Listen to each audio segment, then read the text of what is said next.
یہ دو اعتبار سے بہت اہم ہے۔ ایک بات تو یہ ہے کہ غالب کے جو معاصر ہیں ان کے عہد کے یہ 3 نمائندہ شخص ہیں جو بہت بڑے ہیں، اور ان کا قد غالب سے کسی طرح کم نہیں ہے۔ اس اعتبار سے یہ ایک اچھا موضوع ہے اور اچھا انتخاب ہے، اور اس سے جہاں ان شخصیات کو پھر سے پڑھنے کی ایک تحریک پیدا ہوگی، وہیں غالب کو سمجھنے کی بھی کوئی نئی جہت دریافت ہوگی۔ جی، میں غالب انسٹیٹیوٹ کے کسی بھی سیمینار کو رد نہیں کرتا، کبھی انکار نہیں کرتا۔ جس سیمینار میں بھی مجھے مدعو کیا جاتا ہے میں اس میں حاضر ہوتا ہوں، اور اس کی بنیادی وجہ یہ ہے کہ مجھے جو کچھ حاصل ہوا ہے اسی ادارے کے سیمیناروں میں کی شرکت سے حاصل ہوا ہے، اور میں اس پہ فخر بھی کرتا ہوں اور اس کا اظہار بھی کرتا ہوں۔ بہت بہت شکریہ۔ بسم اللہ الرحمن الرحیم۔ معزز سامعین کرام، السلام علیکم۔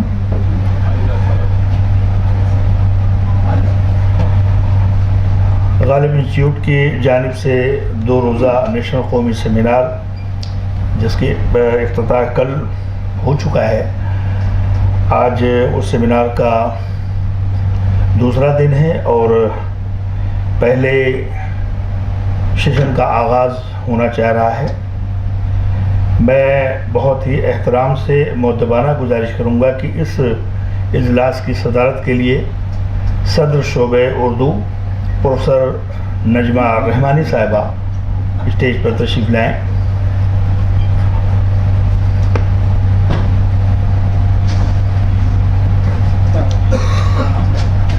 محترم، اس سیشن میں 4 مقالات زیر غور ہیں جو پڑھے جانے ہیں،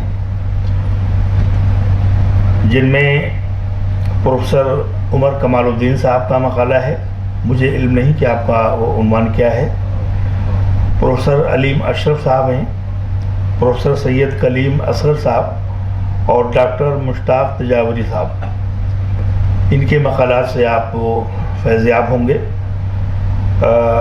یہ ہماری آپ کی خوش بختی بھی ہے کہ تمام ہمارے اکابرین اساتذہ ہیں جن سے ہم غالب اور غالبیات اور ان کے جو بھی ہمنوا اور معاصرین جو صحبائی اور شیفتہ غلام مصطفیٰ خان زردہ، ان کی بابت، ان کی تخلیقات اور تمام چیزوں پر یہ روشنی ڈالیں گے۔ میں بہت ہی ادب و احترام سے سب سے پہلے ڈاکٹر مشتاق تجاوری صاحب سے گزارش کروں گا کہ آپ تشریف لائیں اور اپنا مقالہ پیش کریں، یا میں گزارش کروں گا کہ ہمارے جو مقالہ نگار حضرات ہیں وہ اسٹیج پر تشریف لے آئیں۔ جی، پروفیسر علیم اشرف صاحب تشریف لے آئیں، پروفیسر سید کلیم اصغر صاحب اور پروفیسر عمر کمال الدین صاحب سے گزارش کرتا ہوں کہ وہ اسٹیج پر تشریف لائیں۔ میں بہت ہی احترام سے ڈاکٹر مشتاق تجاوری صاحب سے گزارش کروں گا، سر آپ اپنا عنوان بھی بتائیں مقالے کا، مجھے علم نہیں ہے کہ آپ کے مقالے کا عنوان کیا ہے۔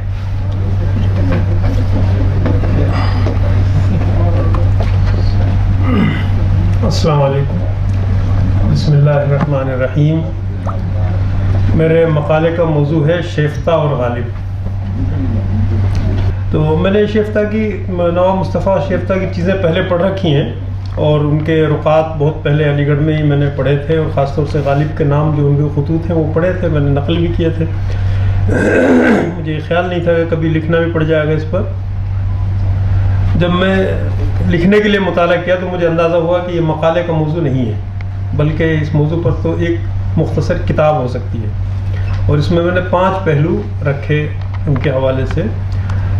پہلا تو یہ کہ مرزا غالب اور نواب مصطفیٰ خان شیفتہ کے درمیان جو قدر مشترک ہیں، جو ظاہری طور پر ان میں سملرٹیز ہیں، مثال کے طور پر دونوں کے پاس نواب کا ٹائٹل ہے، دونوں ایک ہی جگہ کے جاگیردار ہیں، دونوں کو سرکاری وظیفے ملتے تھے، زمانہ ایک ہے، دونوں کا عمر تقریباً ایک ہے۔ مرزا غالب جو ہے 8 سال بڑے ہیں نواب شیفتہ سے، اور رہائش بھی آس پاس میں ہی تھی۔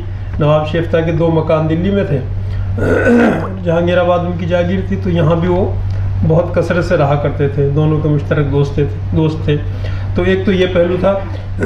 دوسرا یہ کہ نواب مصطفیٰ خان شیفتہ نے اپنی تحریروں میں غالب کے متعلق کیا کہا ہے، اور تیسرا یہ ہے کہ مرزا غالب نے نواب شیفتہ کے بارے میں اپنی تحریروں میں کیا کہا، نظم میں بھی اور نثر میں بھی اور خطوط میں بھی.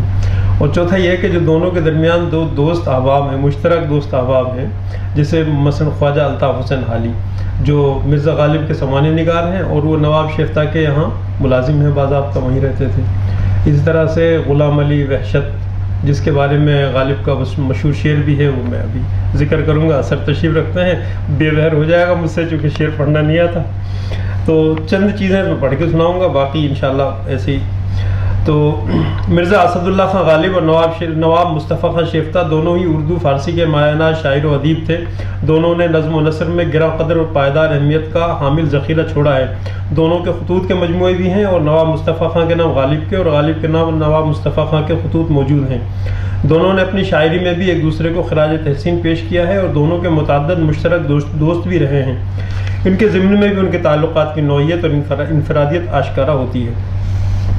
مرزا غالب اور آپ سے گزارش ہے کہ میں پورا پڑھ نہیں سکتا، بڑا موجود، جب آپ کا وقت ہو جائے آپ مجھے بتا دیجیے گا، میں سمرائز کر دوں گا. 10 ٹھیک ہے. تو مرزا غالب اور نواب شیفتہ میں عمر کے لحاظ سے 8 یا 9 سال کا فرق تھا. مرزا غالب دسمبر 1797 میں پیدا ہوئے تھے، نواب شیفتہ 1806 میں. اس اعتبار سے دونوں کی عمر میں زیادہ تفاوت نہیں ہے. دونوں کے درمیان اور بھی بہت سی مشترک باتیں تھیں، جیسے نواب مصطفیٰ خان شیفتہ کے والد نواب مرتضیٰ خان کو لارڈ لیک نے ہوٹل اور پلول جاگیر میں دیے تھے، اور مرزا غالب اور ان کے جو سسرالی رشتہ دار ہیں ان کی جاگیر اس سے بالکل ملی ہوئی، وہ فیروز پور جھرکا اور ساکرس وغیرہ تھی. اور مرزا غالب کے جو چچا تھے نواب نصر اللہ خان، وہ بھی ایک سونک اور سونسا جو آگرہ میں آتے ہیں لیکن سرحدیں ملی ہوئی ہیں، ایک ہی جگہ کے گویا نواب تھے دونوں کے خاندان. نواب مصطفیٰ خان اور مرزا غالب کی دوستی کا آغاز دہلی میں ہوا. ظاہری طور پر دونوں کے مقام اور احوال میں یکسانیت تھی، اور دونوں کا اولین شوق علم و دانش اور شعر و سخن تھا، اس لیے دونوں کے درمیان اتحاد و یگانگت کا ہونا کوئی مشکل بات نہیں ہے. اسی طرح ان کے زمانے کے عمرا اور روسا کے شوق بھی دونوں کے درمیان یکساں تھے. فرق یہ ہے کہ نواب مصطفیٰ خان نے عین عالم شباب میں توبہ کر لی، اور مرزا غالب کے شوق عمر کے ایک طویل عرصے تک جاری رہے. بعض واقعات سے اندازہ ہوتا ہے کہ ایام رندی میں ہی نواب شیفتہ یعنی جوانی کے ایام سے ہی ان دونوں کے درمیان دوستی اور اتحاد کا رشتہ قائم ہو گیا تھا. نواب شیفتہ نے ان تمام چیزوں سے توبہ کر کے 1839 میں یعنی 33 سال کی عمر میں حج بیت اللہ کر کے حرمین شریفین گئے، اور بظاہر یعنی گئے اور پھر انہوں نے توبہ کر لی اور یہ لائن چھوڑ دی. بظاہر ان کے حج سے پہلے جانے کے واقعہ ہے کہ ایک شام نواب مصطفیٰ خان مرزا غالب سے ملنے کے لیے گئے. مرزا نے اپنی محفل آباد کر لی تھی، حسب رسم دعوت شرکت دی تو نواب شیفتہ نے کہا کہ میں توبہ کر چکا ہوں. مرزا غالب نے جواب دیا، کیا غضب کرتے ہو، کیا جاڑوں میں بھی توبہ کی جاتی ہے، یعنی سردیوں میں تو توبہ برقرار نہیں رہے گی. یہ مالک رام نے لکھا ہے اور لوگوں نے بھی لکھا ہے، یہ میں نے اقتباس کی شکل میں نہیں ہے، ایسے میں نے دیا. مرزا غالب نواب مصطفیٰ خان کا بڑا اکرام کرتے تھے. اوپر مذکور واقعہ میں جو شوخی کا رنگ ہے وہ اس کا غماز ہے کہ ابتدائی دور کی بات ہوگی. مرزا غالب اور شیفتہ کے درمیان یگانگت کی یہ رندی و مستی کی فضا جلد ہی ختم ہو گئی. مرزا رندے بادہ و جام رہے اور نواب شیفتہ مست الست ہو گئے. بعد میں مرزا غالب خود بھی ان کی توبہ کا بڑا خیال کرتے تھے اور کبھی بھی ان کے لیے بادہ و جام جیسے الفاظ استعمال نہیں کرتے تھے، ان کو بالعموم حاجی کہہ کر خطاب کرتے تھے. مولانا حالی نے یادگار غالب میں ایک واقعہ لکھا ہے جس سے اس بات کی مزید تائید ہوتی ہے. وہ لکھتے ہیں کہ وحشت اور شیفتہ، سید غلام علی وحشت اور نواب مصطفیٰ خان شیفتہ میں باہم بڑی گہری دوستی تھی. یہ اقتباس ہے. یہاں سے ان کی دوستی عشق، یہاں تک کہ ان کی دوستی عشق کے درجے تک پہنچ گئی تھی. ایک دفعہ جب راقم جہانگیر آباد میں موجود تھا، سید غلام علی خان مرحوم نواب سے ملنے کے لیے آئے ہوئے تھے اور مرزا نے ان کا یہاں آنا سن لیا تھا. انہی دنوں میں مرزا نے نواب صاحب کے مرزا کا خط نواب صاحب کے پاس آیا. اس میں خان صاحب کو بھی سلام لکھا تھا اور آخر میں خواجہ حافظ کا مشہور شعر کا پہلا مصرع بدل کر اس طرح لکھا تھا، چبا حبیب نشینی و چائے پیمائی، بیاد آر حریفان باد پیمارا. مرزا غالب نے اس شعر میں نواب شیفتہ کے حفظ مراتب میں میں کی جگہ شراب یعنی شراب کی جگہ چائے کا لفظ لکھ دیا تھا. یہ اقتباس ختم ہو گیا. نواب مصطفیٰ خان مرزا غالب کے بڑے عقیدت مند تھے. ان کی عقیدت محض ان کی علمیت اور فضل و کمال کی بنا پر تھی، جس کا آگے تذکرہ آ رہا ہے. تذکرہ گلشن بیخار میں انہوں نے مرزا غالب کی مدح و ستائش اس انداز پر کی ہے کہ مبالغے کا گمان ہوتا ہے. اس میں انہوں نے ان کے خاندانی وجاہت اور شعر و سخن میں ان کی دستگاہ اور دونوں کی جو مہارت ہے اس کا ذکر کیا ہے، اور شعراء متقدمین پر ان کو ترجیح بھی دی ہے. نواب مصطفیٰ خان نے اپنے تذکرے میں یہ بھی لکھا ہے کہ مرزا غالب سے لگاتار ملاقاتیں ہوتی رہتی ہیں. ایک جگہ نواب مصطفیٰ خان نے ایک شعر لکھا ہے مرزا غالب کے بارے میں. اس میں کہا ہے ما حسرتی شیوائے غالب گرفتائم آمیخ تن بباد صافی گلاب ماں. تو اس طرح سے وہ بہت سے اشعار میں انہوں نے ذکر کیا. نواب شیفتہ نے ان کے علاوہ بھی متعدد اشعار میں مرزا غالب کو خراج عقیدت پیش کیا ہے. ان میں سے چند اشعار کا تذکرہ آگے آ رہا ہے. نواب مصطفیٰ خان کے اور مرزا غالب کے درمیان خط و کتابت کا سلسلہ بھی تھا، اگرچہ اس کے مواقع کم ہی ہوتے تھے، اس لیے کہ دونوں زیادہ تر ایک ہی شہر میں رہتے تھے. تاہم مرزا غالب کے نام ان کے 8 خطوط دستیاب ہیں جو ان کے مجموعہ رقعات میں شامل ہیں. مرزا غالب کے نام ان کا قدیم ترین خط، یعنی میں نے خطوں کے بارے میں لکھا ہے کہ خطوں میں کیا کیا ہے. جیسے تیسرا خط جو ہے اس کے بارے میں اندازہ ہے کہ یہ شاید سب سے پہلا خط ہے جو مجموعہ رقعات میں ہے.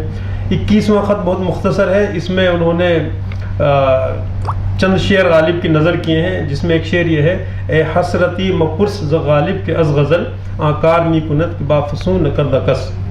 اسی طرح ایک 27واں جو شعر وہاں خط ہے اس میں بھی انہوں نے اپنے تازہ کلام کی فرمائش کی ہے، اور ساتھ میں کسی منشی دیا ندھان گرامی تخلص کی سفارش کی ہے کہ مرزا ان کا کلام دیکھیں، ان کے ساتھ خط و کتابت رکھیں. میں نے ان کا تلاش کیا، مجھے ملا نہیں کہیں کسی تذکرے میں منشی دیا ندھان. ایک جو 28واں خط ہے اس کے اندر اس میں وہ شکوہ شکایت ہے کہ آپ نے اپنا کلام نہیں بھیجا، اور ایک غزل معنون کی ہے غالب کی اور اپنی دوستی کے نام. اس میں ایک شعر ہے حسرتی این تازہ گل باید نثار دوستی بو کے مارا از نسیم کوئے خود یاد آورد غالباں رنگی نوا بلبل ذوق نغماش ان دلیوان گلستان را بفریاد آورد. یہ اس طرح 31واں جو خط ہے 21واں خط ہے اس میں بھی انہوں نے خط کی شکایت کی ہے، خط نہیں آتا. 32واں خط ہے اس میں بھی شکایت کی ہے. 33ویں میں بھی شکایت کی ہے. اور اس میں ایک خاص بات ہے جس کی طرف انہوں نے بھی کچھ اشارہ کیا ہے مولانا حالی نے بھی، کہ اس میں انہوں نے اپنے کسی گہرے غم کا کچھ اظہار کیا ہے، اور بہت سے اشعار جو ہے فراقیہ انداز کے کہے.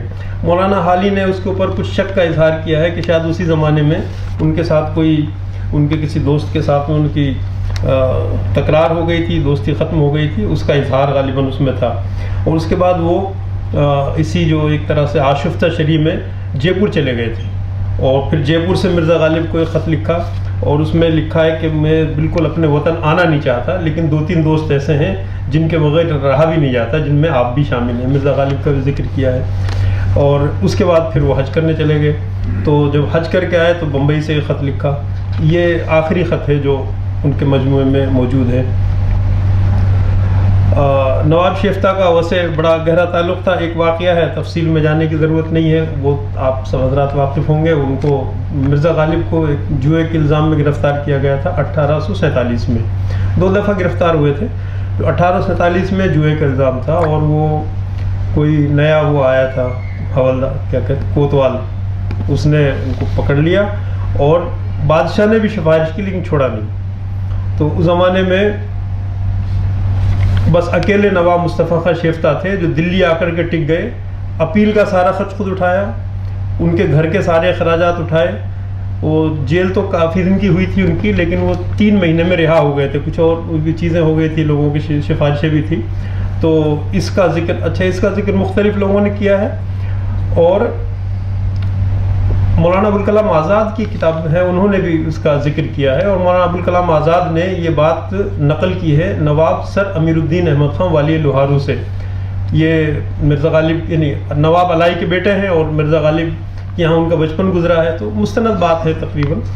تو اس موقع پر مرزا غالب نے ایک نظم لکھی تھی جو اسیریا کے نام سے ان کے مجموعہ کلام میں شامل ہے، اور مولانا حالی نے کہا ہے کہ یہ بہت ہی اعلیٰ درجے کی نظم ہے. اس میں انہوں نے نواب مصطفیٰ خان شیفتہ اور ان کی غمخواری کا ذکر کیا ہے. آخری شعر یہ ہے: مصطفیٰ خان کے دنی واقعہ غمخوار منست، گرب میرم چے غم از مرگ ازادار منست. مر بھی جاؤں تو کوئی فکر نہیں ہے چونکہ اب میرا کوئی رونے والا موجود ہے. اتنا ان کا اثر تھا ان کے اوپر. اچھا، اور اسی طرح سے نواب قطب الدین باطن جنہوں نے وہ ایک تذکرہ لکھا ہے، انہوں نے لکھا ہے کہ نواب مصطفیٰ خان شیفتہ نے جو تذکرہ گلشن بےخار لکھا ہے اس کا مقصد تو صرف یہی تھا کہ اپنے دوستوں جیسے مرزا غالب، مرزا غالب اور یہ وحشت اور مومن وغیرہ، ان کی صرف مبالغہ آرائی کرنا اور تعریف کرنا، یعنی مطلب اتنا لوگ سمجھتے تھے کہ یہ بہت ہی قریبی دوست احباب ہیں. گلشن بےخار جب لکھا جا رہا تھا تو مرزا غالب کو بھی خبر ہو گئی تھی. مرزا غالب نے بلوایا اور منگوایا اسے، اور وہ حالانکہ اس وقت مکمل نہیں تھا، پڑھا، کچھ مشورے دیے اور بعد میں اس پہ تقریر بھی لکھی جو تقریباً 3 صفحے میں ابھی چھپی ہوئی ہے، اور ایک وہ بھی لکھا اس پہ، یعنی ایک قطع تاریخ بھی لکھا تھا اس کے اوپر، وہ بھی شائع شدہ ہے. تو اس طرح کے کچھ پہلو تو میں نے کیے ہیں نواب مصطفیٰ خان شیفتہ کا جو تعلق تھا غالب سے. اور دوسرا پہلو جو ہے وہ یہ ہے کہ غالب کا کیا تعلق تھا. تو غالب بھی بڑا ادب احترام کرتے تھے، ان کا بہت عقیدت تھی غالب کو بھی ان سے. جب وہ آتے تو ان کے گھر میں مستقل وہ آنا جانا ان کا رہتا تھا. اور اشعار میں بھی بہت سی جگہ انہوں نے اچھے جملے کہے ہیں. مثلا ایک جگہ کہا ہے: غالب بفن گفتگو نازد بدی ارزش کے او، نہ نوشت در دیواں غزل تا مصطفیٰ خان خوش نہ کر. شاعری کو منطقی دلیل کے طور پر تو استعمال کیا نہیں جا سکتا، لیکن اگر اس کو منطق مانے تو لگتا ہے کہ بھئی انہوں نے تو انتخاب اپنا انہی سے کروایا تھا. مرزا غالب کے قلم سے ایسا خراج عقیدت شاید کسی اور کے لیے مقسوم نہیں ہوا. مرزا نے ایک اور شعر میں بھی ان کی بڑی تعریف کی ہے: غالب ز حسرتی چ سرایم کے در غزل چوں اوں تلاش معنی و مضمون کر دکش. اس طرح ایک نظم میں انہوں نے بڑے فارسی شعراء کا ذکر کیا ہے، اس میں بھی غالب کی شمار کیا ہے. اور چند اشعار جو ہے، ایک پورا قصیدہ مرزا نے 51 اشعار کا ایک قصیدہ مرزا نے نواب شیفتہ کی تعریف میں کہا ہے. حالانکہ قصیدہ پڑھ کے لگا کہ ان میں آدھا ہی شیفتہ کے لیے اور آدھا اپنے لیے ہے. اپنی تعریف بھی اس میں بہت زیادہ ہے، لیکن بہرحال نواب شیفتہ کی بھی تعریف ہے. اور اسی طرح سے ایک ہے کہ وحشت و شیفتہ مرثیہ کہمیں شاید، مر گیا غالب یا شفتہ نوا کہتے ہیں. اور اس طرح شیفتہ کی کچھ چیزوں کو بھی انہوں نے قبول کیا. اور ایسے ہی میں نے یعنی مولانا حالی اور مولانا آزاد ان کے حوالے سے، مالک رام کے حوالے سے وہ سارے واقعات لکھے ہیں کہ وہ کب ملے، کس طرح سے ان کی ہنسی مذاق ہوئی، کہ تفریح ہوئی. اور مرزا غالب نے اپنے خطوط میں تقریباً 17-18 جگہ ان کا ذکر کیا ہے نواب مصطفیٰ خان شیفتہ کا اردو خطوط میں. اور 17 خطوط پنجاہنگ میں نواب شیفتہ کے نام ہے، 6 خطوط تلاش غالب میں ہے، اور ایک خط جو ہے اردو کا بھی نواب شیفتہ کے نام ہے. بہرحال مرزا غالب اور نواب شیفتہ کے باہمی روابط اور ظاہری تعلقات کا اجمالی خاکہ ہے. اس میں تفصیل میں جانے کا موقع نہیں ہے، تاہم یہ موضوع اتنا وسیع ہے کہ ایک مقالے میں اس کا حق ادا ہونا مشکل ہے. اس کے لیے کتابچے کی ضرورت ہے. یہ داستان کم و بیش 60 سال کی داستان ہے. اس کے متعدد اہم پہلو ہیں، جیسے اوپر مذکور پہلوؤں کے علاوہ ایک پہلو یہ بھی ہے کہ نواب مصطفیٰ خان کی شاعری پر مرزا غالب کا کیا اثر ہے. اسی طرح ایک پہلو یہ بھی ہے کہ مرزا غالب اور نواب مصطفیٰ خان شیفتہ کے مشترک دوست کون کون تھے، اور ان کے باہمی روابط کس نوعیت کے تھے، اور ان کی وجہ سے ان کی باہمی یگانگت میں کیسا اضافہ ہوا. بہت بہت شکریہ.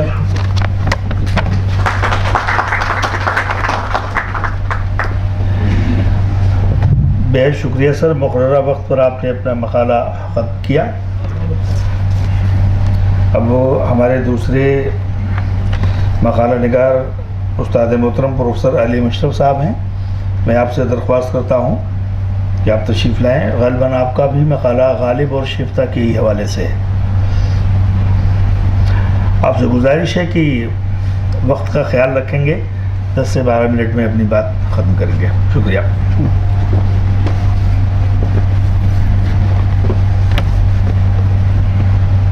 صدر اجلاس محترمہ پروفیسر نجمہ رحمانی صاحبہ کی اجازت سے، دیکھیے میں کل افتتاحی اجلاس میں بھی تھا یہاں، تو پروفیسر اعظم دختفی صاحبہ نے ایک بہت ہی پرمغز کی نوٹ ایڈریس کل دیا. اور انہوں نے اس میں ان تینوں معاصرین کو بڑے اچھے انداز میں کور کیا. اب ظاہر ہے انہوں نے تو اس کے لیے جتنا وقت لیا اتنا وقت مقالہ پڑھنے میں تو نہیں لگا سکتا کوئی بھی.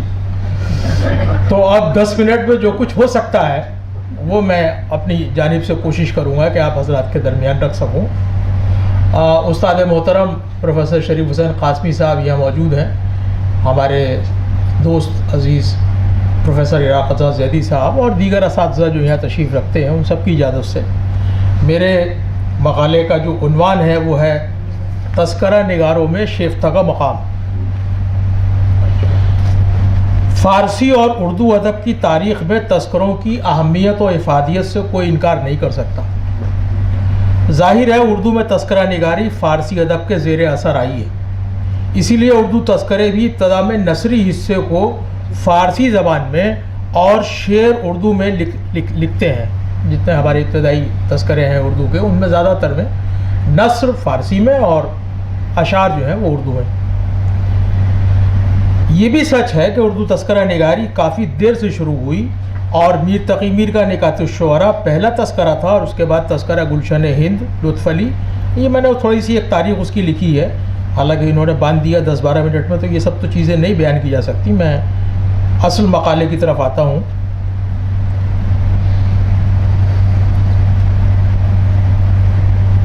ایک اور عجیب و غریب مسئلہ یہ ہے کہ جب یہ ہمارے تذکرے یہ لکھے جا رہے تھے تو اب معاصرین شعراء کی تعداد کی تو کوئی لمٹ تھی نہیں, 150, 200, 500, 1000, اور کسی بھی تذکرہ لکھنے والے کے لیے یہ ضروری نہیں تھا کہ وہ ایک ایک آدمی کا نام لے کے سب کا اس میں ذکر کرے.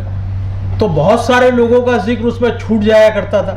جس کا ذکر چھوٹ گیا وہی اسی نے اعتراض کر دیا, اسی نے کہا کہ یہ تو ناقص تذکرہ ہے, اس میں فلاں صاحب کا تو ذکر ہی نہیں ہے. تو بھائی اب ایک بات بتائیے کہ اگر 5000 آدمی اگر شعر کہہ رہے ہیں تو سارے 5000 آدمی کا تذکرہ کیسے لکھا جا سکتا ہے؟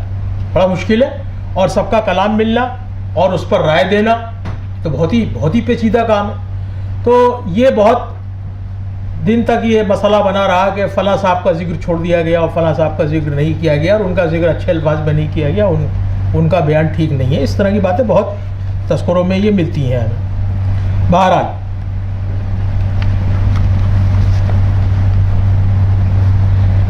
اسی وجہ سے ہمارے یہاں ایک تذکرہ پایا جاتا ہے جو خوب چند زکا یا خوب چند زکا ان کا تحریر کردہ عیار الشعراء ہے.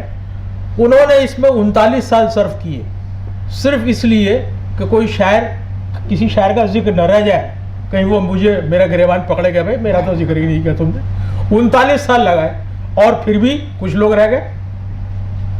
تو یہ تو توقع رکھنا ہی غلط ہے کہ مطلب ہم ہر آدمی کا ذکر ہم اس میں کر دیں. بہرحال فارسی اور اردو دونوں تذکروں میں ایک قدر مشترک اور خصوصیت یہ بھی پائی جاتی ہے کہ ہر تذکرہ نگار نے اپنے پیشرو کے تذکرے سے بخوبی استفادہ کیا ہے. کبھی کبھی عبارتیں بھی بالکل منوان نقل کر دی ہیں اور زبان بھی انہی کی ہے, مگر اس نے اپنے پیشرو کا نام اور اس تذکرے کا حوالہ دینا جو ہے وہ کسر شان سمجھا.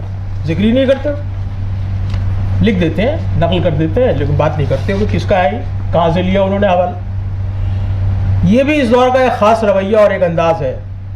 اس پر ہمیں بہت اعتراض یوں نہیں کرنا چاہیے کہ سبھی ایسی کرتے تھے, تو یہ لوگ بھی کرتے تھے جو لکھ رہے ہیں. مصطفیٰ کے بارے میں ابھی شیفتہ صاحب کے بارے میں ہمارے عزیز دوست نے بھی فرمایا, ان کے بارے میں بتایا. میں نے بھی کچھ لکھا ہے تو میں پڑھ نہیں رہا اس کو. بہرحال وہ گلشن بیخار میں انہوں نے شیفتہ نے یہ لکھا ہے, مجھے بچپن سے ہی شاعری کا شوق اور اس سے تعلق خاطر رہا ہے. یہ انہوں نے اس پہ ذکر کیا ہے. وہ عربی, فارسی اور اردو تینوں زبانوں پر قدرت رکھتے تھے. فارسی شاعری میں آپ سب جانتے ہیں کہ حضرتی تخلص تھا اور اردو میں شیفتہ تخلص کرتے تھے. مرزا غالب سے بھی شعر و سخن میں مشورہ کیا کرتے تھے. حکیم مومن خواہ مومن شیفتہ کے استاد تھے اور مومن سے وہ اردو شاعری میں اصلاح بھی لیا کرتے تھے. مومن کے انتقال کے بعد مرزا غالب سے اردو اشعار پر بھی اصلاح لینے لگے تھے. مرزا غالب بھی دل سے شیفتہ کی شاعری کا قائل تھے اور ان کی علمیت اور سخن فہمی کے قدردان بھی تھے. اسی لیے لکھتے ہیں کہ غالب ز حسرتی چہ سرائی کے در غزل چون او تلاش معنی و مضمون نہ کر دے کس. کوئی نہیں ہو سکا جتنی انہوں نے کوشش کی ہے، کسی نے نہیں کی۔ شیفتہ اپنی شاعری کو حکیم مومن خان مومن کا علمی صدقہ اور فیض جانتے ہیں۔ شیفتہ کا خاندان علمی اور ادبی روایات کا پاسدار تھا۔ ان کے والد مرتضیٰ خان جہانگیر آباد کے جاگیردار اور لارڈ لیک کے نہایت قریبی تھے۔ شیفتہ پہلے دہلی اور بعد میں میرٹھ میں بھی سکونت پذیر رہے، اور نواب کا خطاب انہیں ورثے میں ملا تھا، والد ان کا نواب تھے اس لیے۔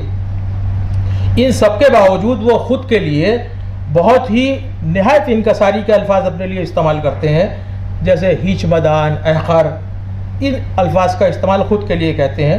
ایک جگہ اپنے ذکر میں یہ بھی تحریر کرتے ہیں کہ شیفتہ تخلص راقم عاصمست از کم و زینہار نمی خاص کہ بے زمرئی موزونان بے شمار آیا، یعنی یہ بھی نہیں سمجھتے کہ مطلب مجھے جو ہے اس میں شمار کرو۔ وہ اپنی ذاتی صفات کے باوجود خاندانی رئیس ہوتے ہوئے بھی غریب پروری کی اعلیٰ مثال تھے۔ ایک بڑی اور ذاتی لائبریری کے مالک تھے، نیز ان کے یہاں اہل ذوق اور شعراء کی محفلیں بھی آراستہ ہوتی تھیں۔ شیفتہ کلام میں متانت کا عنصر غالب تھا، اس لیے اشعار میں کہتے ہیں شیفتہ کیسے ہی معنی ہو مگر نامقبول، اگر اسلوب عبارت میں متانت کم ہو وہ طرز فکر ہم کو خوش آتی ہے، شیفتہ معنی شگفتہ لفظ خوش انداز ہو، یہ انہوں نے بیان کیا ہے۔ شیفتہ نے گلشن بخار میں اپنے 145 شعر درج کیے ہیں، مگر یہ 2 شعر شیفتہ کے کلام کی خاص شناخت ہیں جن کی حیثیت ضرب المثل کی سی ہے۔ شاید اسی کا نام محبت ہے شیفتہ، ایک آگ سی ہے سینے کے اندر لگی ہوئی، اتنی نہ بڑھا پاکی یہ داماں کی حکایت، دامن کو ذرا دیکھ ذرا بند قبا دیکھ۔ شیفتہ نے اپنے جو اشعار گلشن بخار میں درج کیے ہیں اس میں ابتدائی 2 شعر فارسی کے بھی ہیں۔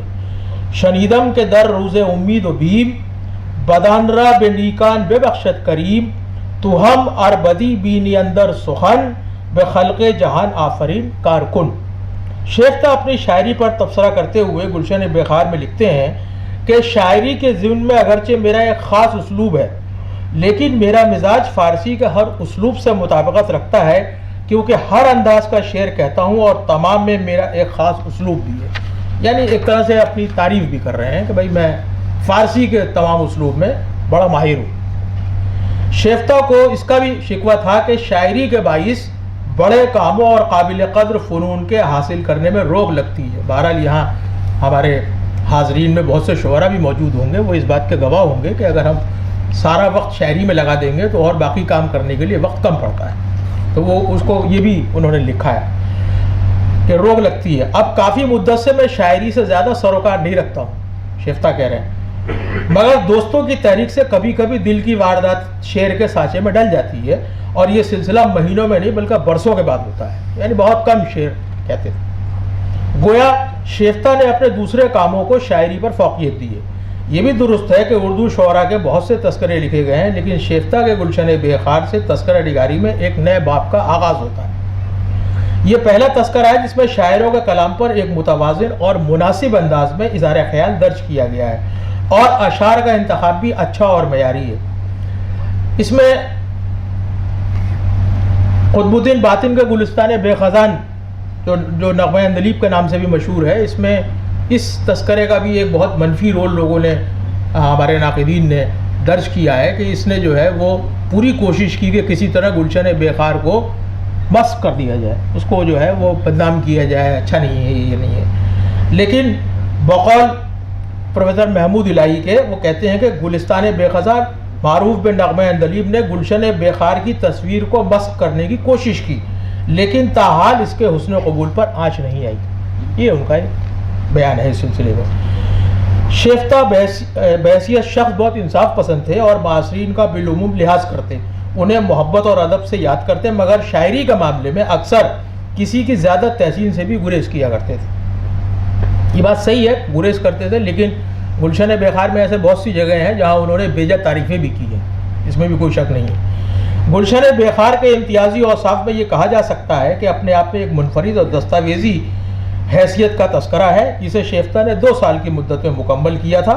1832 عیسوی میں یہ تذکرہ انہوں نے شروع کیا اور 1835 عیسوی میں اس کو پائے تکمیل کو پہنچایا۔ شیفتہ نے 26 سال کی عمر میں یہ تذکرہ مکمل کیا اور اس تذکرے کی تالیف کی وجہ بھی بیان کی کہ اس تذکرے کو لکھنے کا مقصد صرف عمدہ اشعار کا انتخاب نہیں تھا، بلکہ شعراء کے حالات اور ان کے کلام پر تبصرہ کرنا بھی مقصود تھا۔ یہ انہوں نے خود بھی لکھا ہے۔ گلشن بیخار کا مکمل ہونے کے بعد 2 سال بعد یعنی 1837 عیسوی میں پہلی مرتبہ یہ لیتھوگرافک دہلی آفس میں مولوی محمد باقر کے ذریعہ اہتمام شائع ہوا، پھر دوسری مرتبہ 1843 میں دہلی کے اردو اخبار پریس سے شائع ہوا، تیسری مرتبہ 1869 میں شیفتہ کے انتقال کے بعد 1874 میں لکھنؤ سے منشی نول کشور کے یہاں سے بھی ان کی نگرانی میں شائع ہوا، جس میں شیخ غلام ضامن کرم، مومن غالب، مولانا صدر الدین خان آزردہ اور مولوی امام بخش نوائی کی تقاریض بھی موجود ہیں۔ گلشن بیخار میں شیفتہ نے نہایت معیاری انشاء پردازی کے نمونے سپرد قلم کیے ہیں، نیز ان کے بیانات میں اعتدال اور معقول پسندی کا دامن ہاتھ سے نہیں چھوٹا ہے۔ ویسے شیفتہ نے اس تذکرے کے ذریعے شعراء کے کلام پر تنقید کا ایک نیا باب وا کیا ہے جو اردو کی ادبی تاریخ کا گنج گرانمایہ ہے۔ گارسان دتاسی نے تحریر کیا ہے کہ نگات الشعراء کی طرح گلشن بیخار نے بھی بعض تذکرہ نگاری کی تحریک بعض کو تذکرہ نگاری کی تحریک دی اور جوابی معروض ظہور میں آئے اور گلشن بیخار کا اعتبار قائم رہا۔ یہ تذکرہ جو فارسی زبان میں ہے اسے اپنے وقت کے تمام تذکروں میں سب سے زیادہ مشہور ہے۔ اس قسم کی جتنی کتابیں ہیں ان سب میں یہ سب سے زیادہ صحیح ہے۔ یہ گارسان دتاسی جو ہے انہوں نے لکھا ہے اپنے خطبات میں۔ اب ہم گلشن بیخار میں کچھ معروف شاعروں کے احوال اور ان کی شاعری پر ہوئے نقد و تبصرے کی طرف آتے ہیں۔ سچ یہ ہے کہ یہ پہلا تذکرہ جس میں شاعروں کے کلام پر متوازن اور منصفانہ اظہار خیال کیا گیا ہے، نیز اس میں اعتدال کا دامن بھی ہاتھ سے نہیں چھوٹتا ہے۔ گلشن بیخار میں شیفتہ نے اپنے عہد کے ہر مذہب کے شاعروں کو جمع کیا ہے، جس میں ہندو اور عیسائی شاعر بھی درج ہیں۔ انہوں نے 5 عیسائی اور 73 ہندو شعراء کے کلام کے نمونے اور ان کے مختصر احوال قلم بند کیے ہیں، اور وہ ہر طرح کے نسلی، مذہبی اور دیگر تعصبات سے اوپر اٹھ کر شعراء کا کلام درج کرتے ہیں۔ اس ضمن میں انہوں نے 6 شاعرات کا کلام بھی گلشن بیخار میں درج کیا ہے۔ شیفتہ کی جادو بیانی اور زباندانی کی اس سے بہتر اور کوئی مثال کیا دی جا سکتی ہے کہ انہوں نے شعراء کے انتقال کو 70 طریقوں سے ادا کیا ہے۔ مثال کے طور پر عمرش بے سر آمد، عمرش بے اتمام رسید، فوت شد، چند سالس فوت کر دیاس، از این جہان گزران را گذاشت، روح پاکش جس میں انصری را خیر باد گفت، بے عالم آخرت رفت، از این خاکدان بے بہشت جاویدان نقل کرد، یا زورق حیاتش طوفانی شد، وغیرہ وغیرہ۔ اس طرح کا انہوں نے 70 طرح سے کسی کی لوگوں کی جو ہے وہ مرگ کا بیان کیا ہے۔ شیفتہ بھی ایک انسان تھے، ان کے سینے میں بھی دل تھا جو حسن کا پرستار تھا، اور ایک خاتون جو شیفتہ کو بہت زیادہ پسند تھی، جس کا ذکر ہماری میڈم نے بھی کل ذکر کیا تھا، وہ نزاکت ہے، نزاکت تخلص کی، جو ایک خاتون شاعرہ ہیں جن کے حسن و جمال کے باب میں شیفتہ نے خوب دل کھول کر تعریف کی ہے، لیکن ان کی شاعری پر صرف ایک جملہ ہی تحریر کیا ہے، وہ یہ ہے کہ کبھی کبھی فکریں سخن کرتی ہیں اور دل کا اشعار نظم کرتی ہیں۔ یعنی تعریف ان کے حسن کی زیادہ ہے، ان کے شعر کی کوئی زیادہ تعریف نہیں کی ہو۔ یہاں پر پسندیدگی کے عنصر میں بھی حد اعتدال سے گریز نہیں کرا اور بیجا شعر کی تعریف سے گریز کیا ہے، جو شیفتہ کی انصاف پسندی کی دلیل ہے۔ اور ایک بات جو گلشن بیخار میں نظر سے گزرتی ہے وہ اس دور کا مروج اردو املا ہے، جس میں دلہن کی جگہ دال واو لام ہے نون، دلہن، ادھر کی جگہ ادھر یہ کے ساتھ ادھر، ادھر کی جگہ ادھر الف واو دال ہے را رے، ان دنوں میں کی جگہ ان دنوں میں ملا کر کے، ان دنوں میں، لا وبالی کی جگہ لا وبالی، یہ وہاں کا اس زمانے کا مروج مستعمل املا تھا۔ انہوں نے شیفتہ نے بھی یہی املا استعمال کیا۔ شیفتہ نے 26 برس کی عمر میں گلشن بیخار مکمل کیا تھا، مگر اس عمر میں بھی ان کی زبان سلیس، روان، پختہ اور خوبصورت ہے۔ شعراء کے احوال میں ان کے تخلص کے پہلے اور دوسرے حرف سے ترتیب بنائی گئی ہے، جس میں زمانی ترتیب اور مرتبے کا کوئی خیال نہیں رکھا گیا ہے۔ کاموں کی کثرت اور وقت کی کمی کے باعث صرف غزل کے اشعاری درج کیے گئے، جبکہ دوسری اصناف سخن کے ذکر سے گریز کیا ہے۔ بقول شیفتہ چونکہ یہ دلکش اور عشرت انگیز گلشن جنت کے کسی باغ کی مانند خس و خاشاک سے پاک ہے، اسی باعث اس کا نام گلشن بیخار رکھا گیا ہے کہ اہل ذوق حضرات کی شیرین طبع کے موافق ہو اور دیکھنے والوں کی بینائی کی رنگینی بڑھائے۔ آزردہ کے باب میں لکھتے ہیں وہ، اہل فصاحت میں ایک نمونہ، بے شمار اور عظیم اوصاف حمیدہ سے آراستہ، نت نئے فنون کو خود بھی حاصل کیا، بیان و اسلوب میں معانی کے بادشاہ، شعر و سخن کے قلوروں میں مکمل عمل دخل رکھنے والے، حقائق و معارف کے پوشیدہ پہلوؤں سے ابہام کے پردے کو چاک کرنے والے، جن کے شفاف قلب سے علوم و معارف کی نہریں جاری ہیں، اور وہ جن کی فہم و ذکا پر رشک آئے، ان کے اشعار بیت القصیدہ، ان کے کلمات مشہور عرب اہل فصاحت لبید کے کلمات کی طرح ہیں۔ وہ ایک آسمان علم پر متحرک سیارے کی مانند ہے، یہ ان کی توصیف میں ہے۔ ان کی قرار واقعی مد کرنے سے آپ اپنے کو قاصر پاتا ہوں، شاید کہ کوئی دوسرا ان کی مد کا حق بہتر طریقے سے ادا کر پائے گا، اس کا اقرار انہوں نے کیا ہے۔ اب آپ خود ہی فیصلہ کریں کہ کسی معاصر شاعر سے اس میں معاصرانہ، ٹھیک ہے بھائی میں اس کو چھوڑ دیتا ہوں، اس میں معاصرانہ چشمک کا کوئی دخل نہیں ہے۔ اردو اور فارسی ادب میں معاصرین میں ادبی مارکوں کی ایک طویل فہرست ہے، آپ سب جانتے ہیں۔ اس طویل فہرست کے باوجود شیفتہ نے اپنے معاصر آزردہ کی توصیف اور تعریف میں کیا ادبی گل و بوٹے تراشے ہیں۔ بالعموم یہ طرز پورے تذکرے میں کم نظر سے گزرتی ہے۔ بہرحال یہ ہنر بھی شیفتہ کے یہاں بدرجہ اتم موجود ہے، جو گلشن بیخار کا خاصہ ہے۔ خواجہ میردت کا ذکر کرتے ہوئے شیفتہ نے یہ تحریر کیا ہے کہ اس کے ظاہری فضائل اور روحانی کمالات تحریر کے احاطے سے باہر ہیں، اور قلم ان کو لکھنے میں عاجز ہے۔ اس کی تخلیقات جو اردو میں اس کے قلم کی قدرت اور فن شعر کی مہارت کا نمونہ ہے، اس کا بیان بازاری پن اور غلطیوں سے پاک ہے۔ اس کا دیوان نظر سے گزرا بعض اشعار، اب دیکھیے یہ یہاں پر انہوں نے جو ذکر کی جملہ کہا ہے یہ ہے ہمارا قیس، بعض اشعار خالی خولی ہیں، یہ ہلکی پھلکی نقد ہے۔ یہاں یہ بات ذہن میں رہنی چاہیے کہ میردت کی شاعری کی تعریف بھی کرتے ہیں، مگر کچھ اشعار پر نقد بھی کر رہے ہیں، مگر اکثر اشعار پھر بیلنس کر دیا اسے، مگر اشعار بلند معنی اور بلند و دلکش مضامین والے ہیں۔ وہ موسیقی کے فن کو مبارک شمار کرتا ہے۔ یہاں کچھ اشعار پر شیفتہ کی رائے اردو تذکروں میں ایک نئے باب کا اضافہ ہے، جیسے کچھ اشعار خالی خولی بھی ہیں، اسی طرح سے کئی جگہ اس میں تسامحات بھی ہیں کچھ جگہوں پر، جیسے ایک بہت مشہور شاعر ہے دکن کا غواسی، جس کا تخلص ہے، اس کو انہوں نے غواسی نہ لکھ کر غواس لکھا ہے، یعنی وہ شاعر کا نام بھی غواس لکھا ہے انہوں نے اور اس کا تخلص بھی غواس لکھا ہے، حالانکہ تخلص غواس ہے اس کا اور غواسی اصل میں اس کا نام تھا۔ یہ قلی قطب شاہ کے گولکنڈہ کے بادشاہ کا جو درباری شاعر ہے اس کا ذکر ہے۔ شیخ محمد قیام الدین متخلص میں قائم کے ذمے شیفتہ نے شدت سے اس بات پر اعتراض درج کیا ہے کہ قائم کو کچھ حضرات سودا کے ہم پایا شاعر تسلیم کرتے ہیں، دراصل وہ لوگ علم سے بے بہرا ہیں، اور یہ شعر بھی درج کیا ہے، قسمت کو دیکھ ٹوٹی ہے جا کر کہاں کمند، دو چار ہاتھ جب کہ لبے بام رہ گیا۔ غلام حمدانی مصافی نے 6 ریختہ کے دیوان اور 2 تذکرے مکمل کیے، ایک دیوان فارسی میں بھی ہے، ایک تذکرہ بھی فارسی میں ہے۔ جیسا کہ بسیار کو شعراء کا حال ہوتا ہے، اس کا بیشتر کلام بھی کم پایا اور لطف سے خالی ہے، یہ جملہ ہے ان کا، اس کا بیشتر کلام بھی کم پایا اور لطف سے خالی ہے۔ ہمارے کلیم اصغر صاحب سے معذرت کے ساتھ اہل امروہہ مصفی کا ذکر ہے، مصفی کی شاعری کے بارے میں جو کہہ دیا وہ ان کی رائے ہے، مگر خاصی معنی خیز ہے، اپنے آپ میں ایک رائے۔ اسی طرح اپنے استاد کے بارے میں حکیم مومن خان مومن، وہ تو ان کو استاد ہیں، ان کی تو جتنی تعریف کی جائے کم ہے۔ اسی طرح اپنے استاد حکیم مومن خان مومن کے بارے میں گلشن بیخار میں مؤلف نے حق شاگردی تو ادا کرتے ہوئے سب سے زیادہ شعر انہی کے درج کیے ہیں، سب سے زیادہ شعر مومن کے ہیں اس میں۔ نیز اس کے بارے میں تعریف و توصیف میں بھی جو زور و بیان صرف کیا ہے وہ نہایت مسجع و مقفع ہے، اور ایسا لگتا ہے کہ نثر میں اشعار پرو رہے ہوں۔ ظاہر ہے جب شیفتہ مومن سے اصلاح لیا کرتے تھے اور انہیں اپنا استاد مانتے تھے تو یہ توقع رکھنا کہ وہ مومن سے متعلق کچھ رائے دیں گے بعید معلوم ہوتا ہے، مگر ان کی زبان میں اغراق اور تملق ضرور دکھائی دیتا ہے اپنے استاد کے لیے۔ خدائے سخن میر تقی میر کے بارے میں شیفتہ نے ایک بے باک رائے دیتے ہوئے تحریر کیا ہے، میر تخلص ہے، فصیحوں میں سب سے بڑھ کر فصیح، شاعروں میں سے بڑھ کر شاعر، بلند مرتبہ سخنور، محمد تقی نام ہے، سراج الدین علی خان آرزو کی بہن کا فرزند ہے۔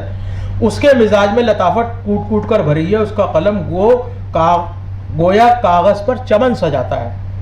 نظم و شعر کے جملہ اصناف میں مہارت تامہ ہے، لیکن غزل سرائی اور مثنوی گوئی نسبتاً دیگر اصناف سے بڑھ کر ہے، یہ ایک جملہ انہوں نے لکھ دیا۔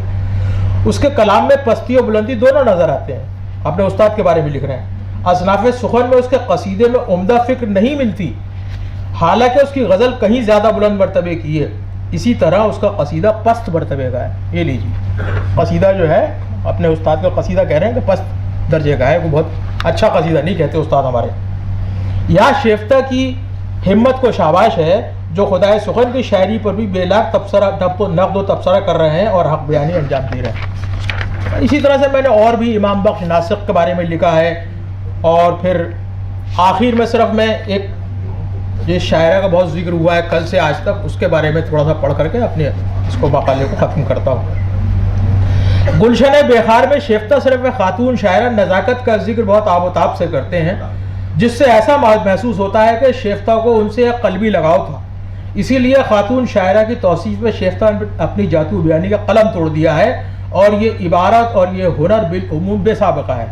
ملاحظہ ان کی جادو بیانی، نزاکت تخلص، چاند نما، آفتاب کے مانند، بے حد حسین، مرقع جمال، جانواز، راحت دل، نام رمجو ہے۔ اس کا خاندان شہر نارنول کا ہے۔ ملکہ سبا کی مانند آن کی آن میں شاہجہان آباد میں جلوہ فرما ہو گئی ہے، اور اس مبارک بنیاد والے شہر کی رونق افزائی کا باعث ہوئی ہے۔ وہ میٹھی معشوق ہے اور بڑی نمکین دلبر ہے۔ اس کے روشن رخسار کی تابانی سے خورشید شرمندہ ہوتا ہے۔ اس کے جلوہ قامت کی سجاوٹ سے شمشاد ذہن میں گڑ جاتا ہے، زمین میں گڑ جاتا ہے۔ اس کے مسکراتے لبوں سے غنچے نے طرز تبسم سیکھا ہے، اور شمع نے اس کے رخسار کی چمک سے اپنا چہرہ روشن کیا ہے۔ اس کے کوچے کی ہوا موسم بہار کی ہوا سے بڑھ کر معطر ہے۔ اس کے گیسوؤں کی خوشبودار ہوا تاتاری ہرنوں کے ناف سے بڑھ کر خوشبو مشک سے بھری پڑی ہے۔ مبارک چہرہ، مبارک طبیعت، مبارک قدم ہے۔ اس میں بہت سی خوبیاں آمیز ہو گئی ہیں، خوش ادا اور خوش خرام ہے۔ گلشن شباب کا نو شگفتہ گلاب ہے، اور باغ حیات کا رس بھرا پھل ہے۔ حسن و جمال کے چمن کا ابھی ابھی ابھرنے والا سرو ہے۔ وہ ظاہری صفات اور پوشیدہ خوبیوں سے آراستہ ہے۔ اس کے حسن صورت کو کیا کہا جائے کہ کئی سو چہرے اس سے نکالے جائیں تو بھی خوبصورت کہے جائیں گے۔ فکر کی صفائی، ذہن کی دراکی اور فہم کی درستی کے اعتبار سے دنیا میں تنہا اور بے نظیر ہے۔ اس کی طبع لطیف اور فطرت کے زور سے فنون میں مہارت حاصل کرنے پر راغب ہے۔ اپنے مزاج کے تحت وہ ناپسند طریقوں سے اکراہ کرتی ہے اور اپنی پسندیدہ خصلتوں کی عاشق زار ہے۔ دانائی، ذہانت، شوخی اور متانت سے پوری طرح آشنا و آراستہ ہے۔ وہ درد مندی، ہمدردی، وفا پروری اور بے رحمی کے جذبات و احساسات خوب اچھی طرح سے باخبر ہے۔ کبھی کبھی فکر سخن کرتی ہے اور دلکش اشعار نظم کرتی ہے۔ اس کی شاعری کا اسلوب اچھا ہے۔ یہ بھی دیکھتے چلیں کہ اس کی شاعری کا اچھا اسلوب کیسا ہے۔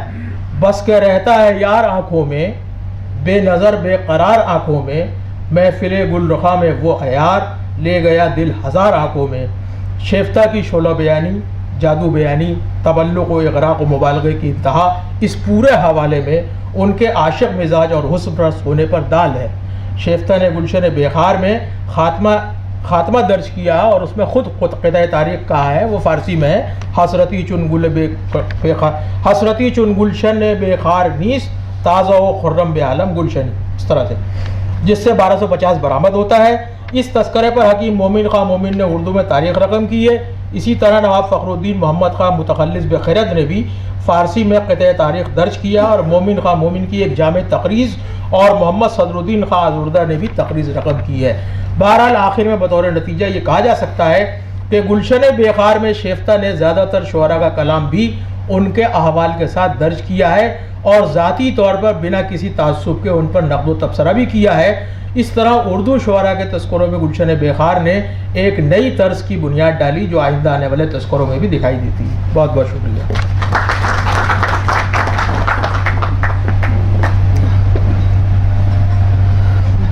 بہت شکریہ سر، آپ کا مقالہ بہت ہی پرمغز تھا، اور یقیناً نئی نسل کے لیے گلشن بیخار ایک نمونے کی مانند جو ہم اپنے اکابرین شعراء خاص طور سے 1857 کے حوالے سے یا غالب یا ان کے معاصرین میں جو بھی شعراء تھے، ان کی حالات زندگی، ان کے کوائف اور ان کے تمام تخلیقات کا اگر ہمیں معلومات اگر فراہم کرنا ہے تو یقیناً یہ گلشن بیخار بہت ہی اہم ایک دستاویز کی حیثیت رکھتی ہے۔ بہرحال میں ہمارے اپنے اگلے مقالہ نگار پروفیسر سید کلیم اصغر صاحب سے گزارش کروں گے کہ آپ تشریف لائیں، اور آپ سے گزارش ہے کہ مقررہ وقت پر اپنے مقالے کو ختمیں، جس سے آئندہ آگے کے پروگرام جو ہے اس میں دشواری نہ ہو۔ شکریہ۔ مقالے کا عنوان بتا دیں۔ بے نام خداوند جان آفرین، حکیم سخندر زبان آفرین. صدر محترم پروفیسر نجمہ رحمانی صاحبہ کی اجازت سے مقالے کا میرا عنوان وہی ہے جو میں آپ کو بتا رہا ہوں جو مجھے دیا گیا تھا. میں نے اس میں کوئی چینجنگ نہیں کی کہیں سے کہیں تک. رسالہ قواعد صرف و نحو اردو از امام بخش صاحبائی ایک جائزہ. حالانکہ سوچ رہا تھا کوئی فارسی سے متعلق ایسا مجھے ملے، لیکن بہرحال جو دے دیا گیا تو پھر میں نے اس کو، اور جیسا کہ آپ نے فرمایا کہ مقالے کو مقررہ وقت پہ ختم کر دیں، تو میں نے مقالہ لکھا ہی اتنا ہے کہ جو مقررہ وقت پہ ختم ہو جائے گا انشاءاللہ، اور جب چھپے گا تو اس سے بڑا ہوگا، 2 گنا کم از کم ہوگا انشاءاللہ.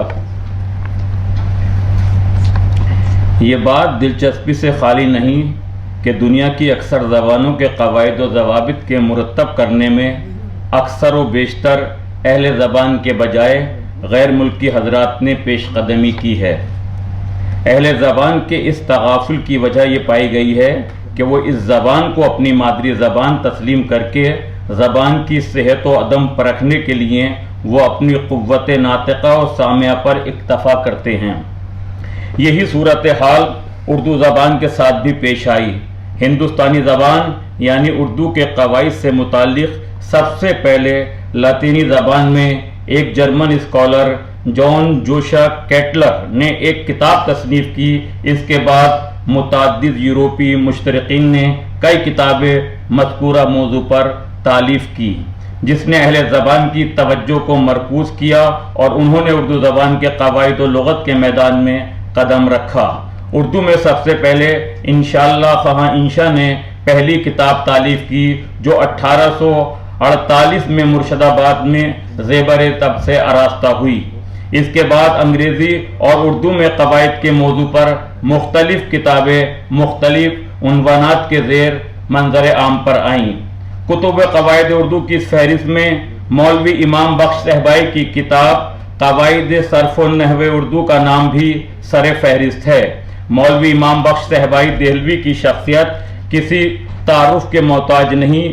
صاحبائی مولانا عبداللہ خان علوی کے شاگرد تھے اور فارسی اردو کے ممتاز شاعر ہونے کے ساتھ ساتھ کئی کتابوں کے مصنف بھی تھے. صاحبائی نے 3 مغل بادشاہوں کا زمانہ دیکھا: شاہ عالم ثانی، اکبر شاہ ثانی اور بہادر شاہ ظفر. ان کی اسی اعلیٰ صلاحیت و استعداد کو مد نظر رکھتے ہوئے انگریزی حکومت نے آپ کو قدیم دہلی کالج میں فارسی کا استاد مقرر کیا. کہا جاتا ہے کہ سر سید احمد خان نے اپنی مشہور زمانہ کتاب آثار السنادید کی ترتیب میں صاحبائی سے مدد لی تھی، اور مذکورہ کتاب کا دیباچہ بھی صاحبائی نے لکھا تھا. وہ مرزا غالب سے بھی کافی قربت رکھتے تھے. غالب نے اپنے معاصرین کے ذکر میں صاحبائی کا نام بھی لیا ہے: مومنو نیرو صاحبائی و الوی و آنگاہ حسرتی اشرف و آزردہ بود اعظم شاہ. صاحبائی اپنی زندگی میں ہی فارسی کے قادر الکلام شاعر، انشا پرداز اور محقق کی حیثیت سے مشہور ہو گئے تھے. فنون شعر اور علم عروض و قافیے میں ان کو مہارت حاصل تھی. اسی بنا پر تمام تذکرہ نگاروں اور دانشوروں نے ان کی استادی کا لوہا مانا ہے. صاحبائی نے 1857 کے غدر میں انگریزی سپاہیوں کے ہاتھوں شہید ہوئے. ان کی شہادت پر مفتی آزردہ نے کہا: کیوں کر آزردہ نکل جائے نہ سودائی ہو، قتل اس طرح سے بے جرم جو صاحبائی ہو. آمدم برسر مطلب رسالہ قواعد و نحو اردو صاحبائی کی تیسری اردو تصنیف ہے. اس سے قبل وہ ترجمہ ہدایت البلاغت اور انتخاب دواوین کی تالیف کا کام انجام دے چکے تھے. یہ دونوں ہی کتابیں بے حد مقبول خواص و عوام ہوئیں. صاحبائی کی مذکورہ کتاب 239 صفحات پر مشتمل ہے. کتاب کے مقدمے سے معلوم ہوتا ہے کہ صاحبائی نے مذکورہ بالا دونوں کتابوں کی طرح یہ کتاب بھی دہلی کالج کے پرنسپل بوترو کی فرمائش پر لکھی، جنہوں نے کتاب کے آخر میں بطریق اختصار کے چند لغت، اصطلاحات، امثال اور محاورے اردو زبان کے جو اکثر زبان زد تھے ان کو بھی شامل کیا ہے. گارسن دتاسی کا قول ہے کہ مذکورہ کتاب کی اولین اشاعت 1261 1845 میں سید محمد خان مالک سید الاخبار نے چھاپ خانے سے ہوئی۔ اس کتاب کی دوسری مرتبہ اشاعت سید اشرف علی نے مطبوع العلوم واقع کشمیر دروازہ سے اور 1859 میں شائع کیا، اور تیسری مرتبہ 1880 میں یہ کتاب نول کشور نے شائع کی۔ امام بخش صاحبائی نے اپنی کتاب کو ایک مقدمہ اور 4 ابواب پر مرتب کیا ہے۔ مقدمہ اردو زبان کی تحقیق کے متعلق ہے۔ مقدمے میں باب اول علم صرف، باب دوم علم نحو، باب سیوم لغت اور باب چہرم امثال کے بیان میں ہیں۔ مقدمے میں اردو زبان کے آغاز و ارتقاء اور اس میں رونما ہونے والی تبدیلیاں اور صوتیات وغیرہ پر گفتگو کی گئی ہے۔ صاحبائی دہلوی نے دہلی کو ہی اردو کی جائے پیدائش قرار دیا ہے۔ انہوں نے اپنی بات کو ثابت کرنے کے لیے فارسی کی مثال پیش کی ہے کہ جس طرح فارسی دربار جمشید میں وجود میں آئی، اسی طرح اردو بھی شاہ جہانی لشکر کے ذریعے پیدا ہوئی۔ صاحبائی کا بیان ہے کہ اردو مختلف مرحلوں کو طے کرتی ہوئی آج اس مقام پر آئی ہے، اور دیگر زبانوں کی طرح اس میں تبدیلیاں ہوئی ہیں اور آگے بھی ہوتی رہیں گی۔ جیسا کہ وہ تحریر کرتے ہیں، زبان ہر زمانے میں متغیر و تبدل ہوتی ہے، اس وجہ سے کہ جو محاورے اور الفاظ کہ متقدمین اس کو استعمال کرتے تھے، متاخرین بنابر زیادتی امتیاز کے یا کسی اور وجہ سے اس کو مکروہ جان کر متروک کر دیتے ہیں۔ چنانچہ متقدمین کے اشعار سے بخوبی ظاہر ہوتا ہے کہ جو الفاظ آبرو اور ولی کے اشعار میں مستعمل ہوئے ہیں، سودا کے اشعار میں نہیں پائے جاتے۔ بعض ان الفاظ اور محاورے ایسے بھی ہیں کہ ازبس وہ الفاظ متروک ہو گئے ہیں، ہم کو ان کے معنی پر ہرگز اطلاع نہیں، اور یہ بے عینی ہی ان الفاظ فارسی کی مانند ہیں کہ خاقانی اور اسجدی، عنصری اور فردوسی وغیرہ کے کلام میں مستعمل ہیں، اور جب تک فرہنگوں کا مطالعہ نہیں کرتے ان کے معنی اور مفہوم سمجھ میں نہیں آتے۔ علاوہ ازاں صاحبائی نے اپنے مقدمے میں ایک دلچسپ نقطہ جو اجاگر کیا ہے وہ یہ ہے کہ آوازوں میں تبدیلی اور تغیر کا، یعنی آوازوں کے بدلنے سے جملے کے معنی میں فرق آ جاتا ہے، کیونکہ کبھی تو آوازوں سے استفہام مراد ہوتا ہے تو کبھی اخبار۔ اس نقطے کو انہوں نے کافی تفصیل سے پیش کیا ہے۔ مقدمے کے بعد انہوں نے اپنے موضوع کا آغاز کیا۔ انہوں نے اولین باب کو علم صرف کے لیے وقف کیا ہے۔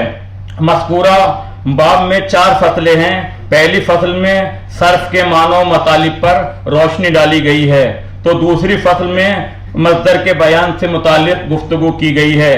تیسری فصل میں مصدر کی اقسام کو بیان کیا گیا ہے۔ چوتھی فصل میں متعدد سے متعلق بحث کی گئی ہے، اور اس کی 10 اقسام میں منقسم کیا گیا ہے۔ اس کتاب کے دوسرے حصے میں جو دوسرا باب ہے، علم و نحو کے متعلق گفتگو کی گئی ہے۔ شروع میں علم نحو اور اسم، فعل اور حرف کی علامتوں کی وضاحت کی گئی ہے۔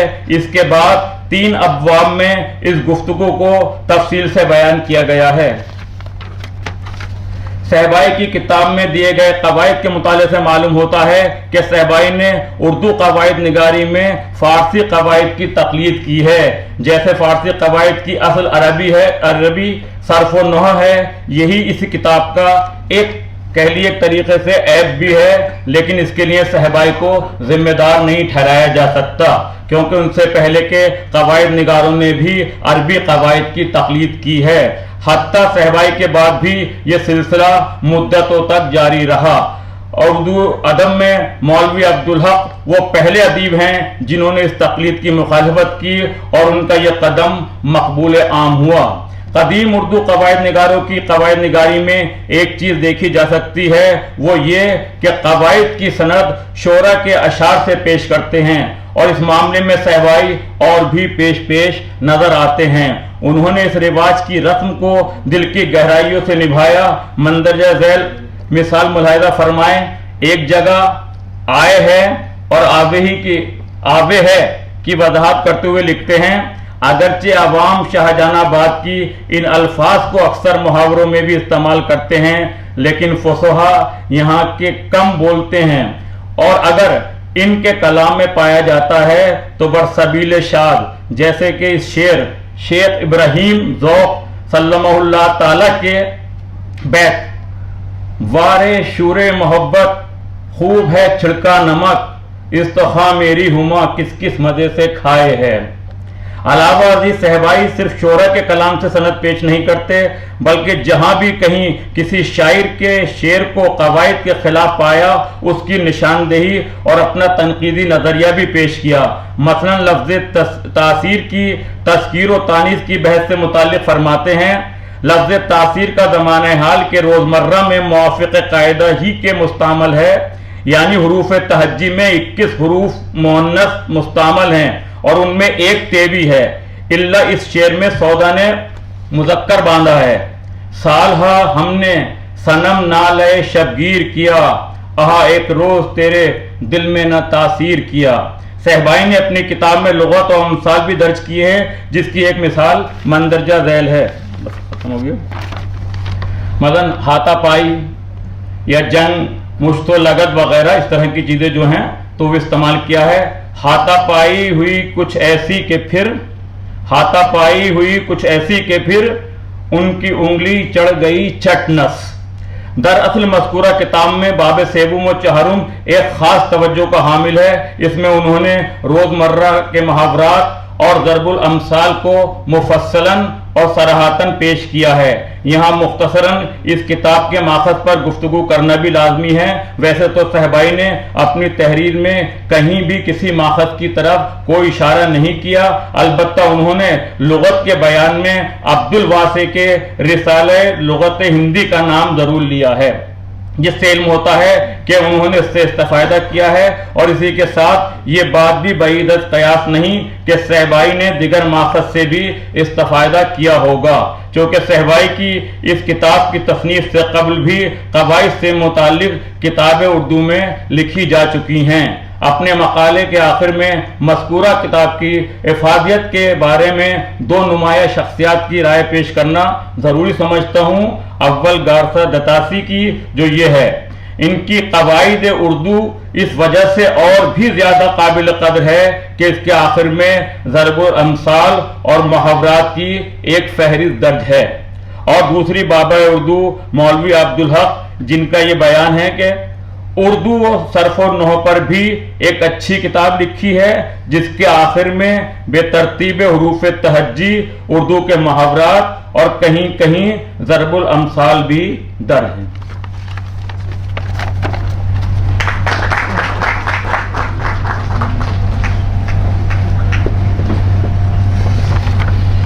بہت بہت شکریہ پروفیسر سید خلیل اصغر صاحب، بہت ہی مختصراً اور جامع آپ نے اردو قواعد صرف و نحو پر گفتگو کی۔ جی، میں اس سیشن کے آخری مقالہ نگار پروفیسر عمر کمال الدین صاحب سے گزارش کرتا ہوں کہ آپ تشریف لائیں اور اپنا مقالہ پیش کریں۔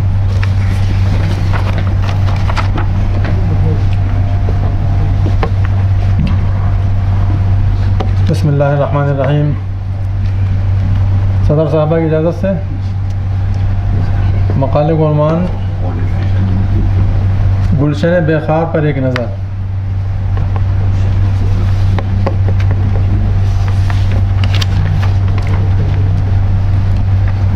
سب سے پہلے غالب انسٹیٹیوٹ کے ارباب حلق، اشرف کا مضمون تو نہیں پڑھ رہا ہے؟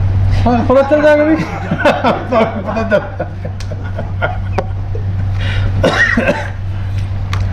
سب سے پہلے غالب انسٹیٹیوٹ کے ارباب حلق کو مبارکباد پیش کرنا چاہتا ہوں کہ غالب کے ان 3 معاصرین پر اتنا اہم سیمینار منعقد کیا۔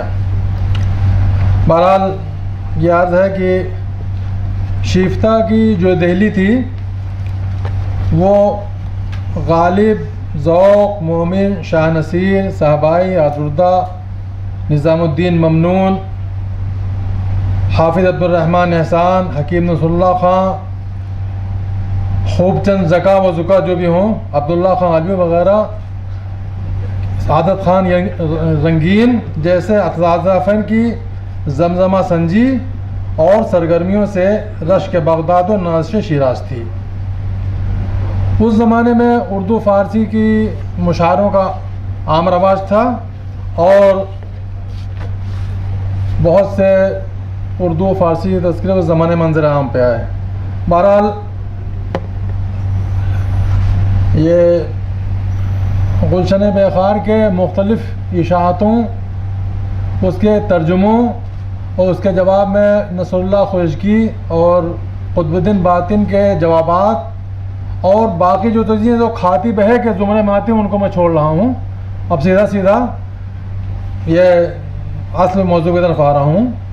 گلشن بے خار 19ویں صدی کا ایک اہم تذکرہ ہے جسے اس عہد کی معروف علمی و ادبی شخصیت نواب محمد مصطفیٰ خان متخلص با شیفتہ وحشتی متوفہ 1869 نے تحریر کیا۔ زمانۂ تعریف کے بارے میں خود ان کا بیان ہے۔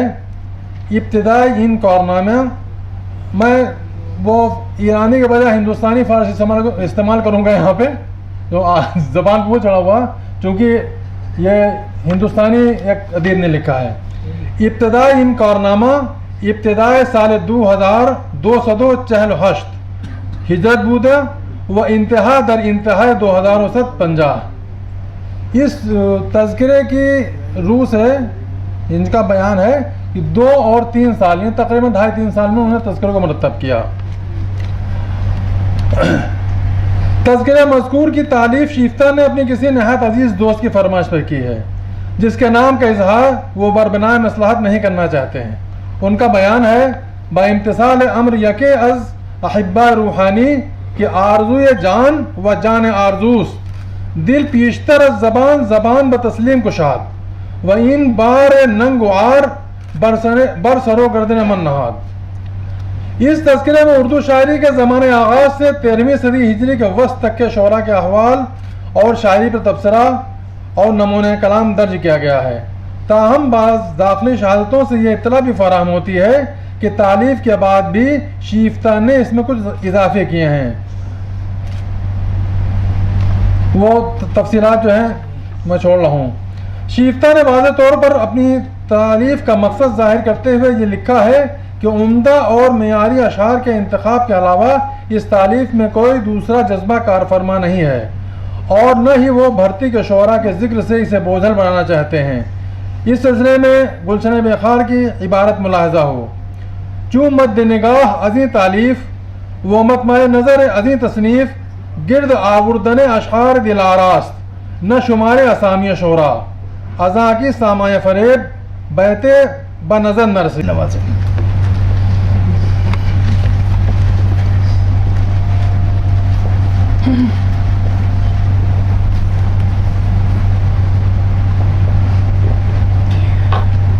اگلی صفوں میں اگر اساتذہ کرام اور سینئر لوگ بیٹھے ہوں تو زبان خود بخود لڑکھڑانے لگتی ہے اور خود پہ سے یقین بھی تھوڑا سا کم ہوتا ہے۔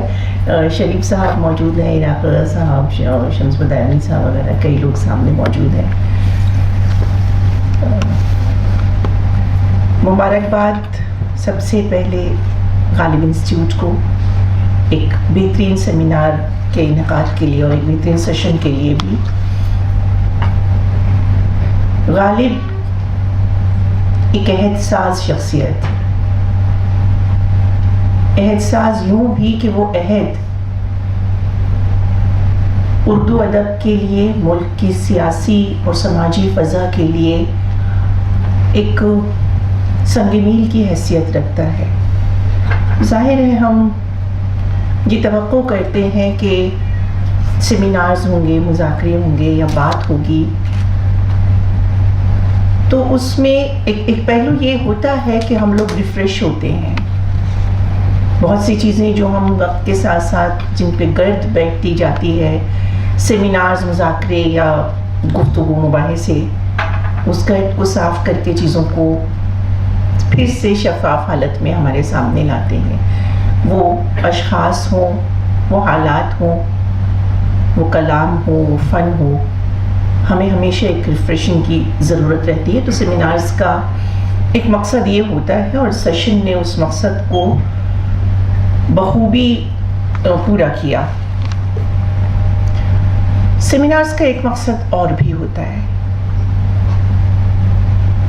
نئے گوشے تلاش کرنا, چیزوں کو نئے انداز سے دیکھنا, سوالات قائم کرنا. اس نقطۂ نظر سے شاید ہم ہمیشہ ہی, میں صرف اس سیشن کی بات نہیں کر رہی ہوں, سیمینارز میں ہم اور آپ ہمیشہ موجود رہتے ہیں, اور اپنے زمانہ طالب علمی میں بھی ہم لوگ جایا کرتے تھے. ابھی بھی میرے سامنے بہت سے ریسرچ اسکالرز شعبہ اردو فارسی کے دہلی یونیورسٹی کے اور دوسری یونیورسٹیز کے بیٹھے ہیں. ہم اس تلاش میں جاتے تھے کہ نیا کچھ ملے. آہستہ آہستہ وہ نیا پن ہمارے ہاں کم ہونے لگا ہے, ختم تو شاید نہیں ہوا ہے, کیونکہ آج بھی جب بات ہو رہی تھی تو کچھ سوال تو ذہن میں اٹھے تھے. ان معنوں میں سوالات قائم کرنے کا سلسلہ اور سوالات اٹھنے کا سلسلہ تو سیمینارز میں ابھی بھی ہے. اس طرح سے نہیں ہے جس طرح ہم توقع کرتے تھے. ظاہر ہے سماج بدلتا ہے, حالات بدلتے ہیں, زندگی بدلتی ہے, لوگوں کے رویے بدلتے ہیں, تو یہ تبدیلیاں ہر جگہ نظر آتی ہیں. وہ ہمیں اپنے سیمینارز میں بھی نظر آتی ہیں. ایک بنیادی چیز جو ان مقالات پہ بات تو شاید میں اس طرح سے اس لیے نہیں کر سکوں گی کہ 4 مقالہ نگاروں میں سے 2 میرے سینئر تھے اور 2 میرے ساتھ کے ہی لوگ ہیں, تو بہت زیادہ بات اس طرح سے شاید میں نہ کر پاؤں. ایک بنیادی بات میں کہنا چاہتی ہوں کہ یہ موقع ہے, براہ راست تعلق شاید سیمینار سے میری بات کا نہیں ہے.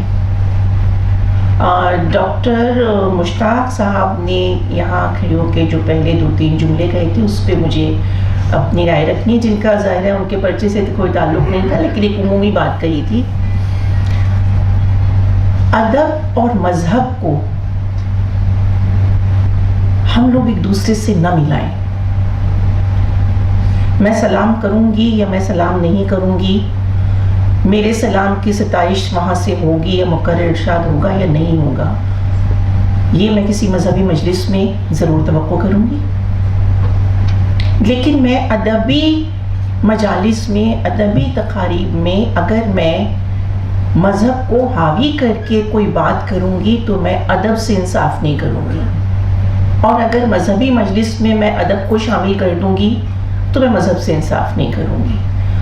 اور پھر ادب کا تعلق کسی خاص مذہب سے ہے بھی نہیں. ہمارے بہت سے پروفیسرز ہیں, اسٹوڈنٹس ہیں جو دوسرے, جن کا تعلق اس عقیدے سے نہیں ہے جس عقیدے سے میجورٹی آف اردو اور فارسی کے لوگوں کا ہوتا ہے. ایک ایلینیشن فیل ہوتا ہے. اگر میں ایلینیشن فیل کر رہی ہوں, کوئی دوسرا بھی ایلینیشن فیل کرے گا. تو ہم انکلوزیو رہیں. ہمارے عقیدے راسخ ہیں, وہ سلیوز پہ پہن کے ان میں کوئی نیا پن یا کوئی اور پختگی آنے والی نہیں ہے. وہ ہمارے دلوں میں ہوتے ہیں, ہمارے کردار میں ہوتے ہیں. یہ ایک عمومی بات تھی. اب سیمینار میں جو پیپرز پڑھے گئے, بات یہاں سے شروع ہوئی تھی کہ غالب عہد ساز شخصیت ہیں, اور وہ عہد افراتفری کا عہد بھی ہے, وہ عہد تبدیلی کا عہد بھی ہے, وہ عہد نئی چیزوں کے رد و قبول کا عہد بھی ہے. جس کشمکش کو ہم کئی بار غالب کی زندگی میں بھی دیکھتے ہیں, غالب کے کلام میں بھی دیکھتے ہیں, غالب کے خطوط میں بھی دیکھتے ہیں کہ کہاں جائیں کیا کریں.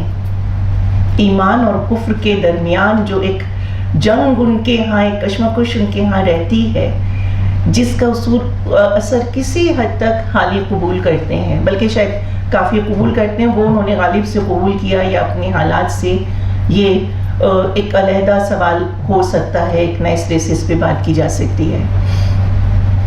لیکن غالب کے دوستوں میں آج کے پیپر جب میں سن رہی تھی, 2 پیپرز گلشن بخار پہ تھے, ایک سہبائی صاحب کے اردو قواعد صرف و نحو پہ تھا, اور ایک پیپر تجاوری صاحب کا شیفتہ صاحب پہ تھا. ان پیپرز میں عمومی اگر میں مجموعی بات کروں، سوال قائم کرنا، اور علی مشرف صاحب کے پیپر میں ایک دو چیزیں تھیں جو مجھے لگا کہ نئے سرے سے سوچنا چاہیے. ایک تنقیدی نظر سے ہمیں چیزوں کو دیکھنا ضروری ہے بجائے اس کے کہ ہم صرف بیان کریں. نزاکت کا ذکر دونوں پرچوں میں آیا، خاصی تفصیل سے آیا. خواتین شعراء اس دور میں تھیں اور کافی تھیں. تذکروں میں ان سے وہ بے اتنائی کیوں برتی گئی؟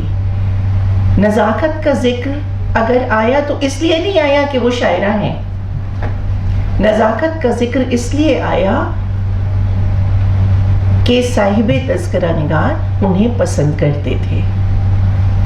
نہ آتا تب بھی نہ آتا، اور وہ ذکر بھی حسن ظاہری کا زیادہ ہے. صرف ایک جملہ کہ دانائی اور ذہانت بھی تھی. جو باقی تفصیلات ہیں وہ خارجی حسن کی، وہ ہیں اپنی جگہ، لیکن بے خیالی میں غالباً لکھ گئے کہ ذہین اور دانا تھی. تو کم از کم ایک جملہ جو حسن ظاہری سے الگ ایک شخصیت پہ ہے. غالباً اس پہ بات ایک طویل بات کیے جانے کی ضرورت ہے. یہ ایک سوال تھا، ایک نقطہ میرے ذہن میں اس پیپر کو پڑھ کے آیا تھا. میں نے کہا تذکروں نے ہمیں وہ ابتدائی نقوش ہمارے سامنے پیش کیے جن کی بنیاد پہ تنقید کی بنیاد رکھی گئی، اور آہستہ آہستہ تذکروں کا وہ سلسلہ ختم ہوا. ہمارے لیے یہ بھی سوچنے کی ضرورت ہے کہ عصر حاضر میں ہم جس طرح سے اینتھولوجیز ایک شکل ہو سکتی ہے کہ آپ منتخب افسانہ نگاروں کی، منتخب شعراء کے کلام کو جمع کریں اور اس کو ایک کتابی شکل دے دیں اور ایک چھوٹا سا تعارف بھی لکھ دیں. اس میں تنقید کی گنجائش نہیں ہے. یا پھر ہم یہ کر رہے ہیں کہ ہم کچھ مخصوص لوگوں پہ پوری کتابیں لکھ رہے ہیں. عصر حاضر کے اپنے ہم عصروں کی بات کر رہی ہوں، جو کلاسیکی ہماری روایت ہے وہ تو ختم ہوئی. غالباً تذکروں کو لکھے جانے کی ضرورت ابھی بھی ہے. اس لیے ہے کہ ہمارے مخصوص 4-5 ناموں کو چھوڑ کے ایک رویہ بن گیا ہے ہمارے ہاں. ایک گروپ بندی جو اس زمانے میں بھی تھی، آج بھی ہے. گروپ بندی کوئی نئی چیز نہ ادب میں ہے نہ دوسرے شعبہ زندگی میں ہے. اس میں بہت سے بہتر نام گمنام رہ جاتے ہیں. تذکرے ہماری اس ضرورت کو اگر ہم پھر سے سوچیں تب پورا کرتے تھے.